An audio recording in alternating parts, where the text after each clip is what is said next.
Dua kelompok warga di Jalan Macini, Makassar bergantian saling serang. Aparat dari Polrestabes Makassar, Polsek Panakukang dan Polsek Makassar yang tiba di lokasi langsung melakukan penyisiran.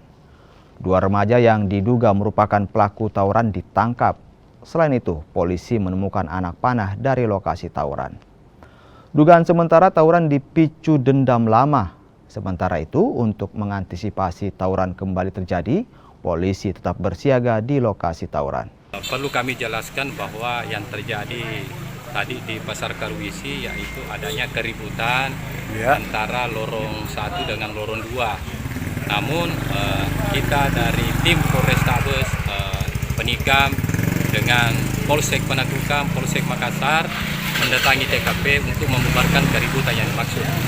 Dan kami dari Polsek Makassar mengamankan 2 orang yang diduga melakukan penyerangan.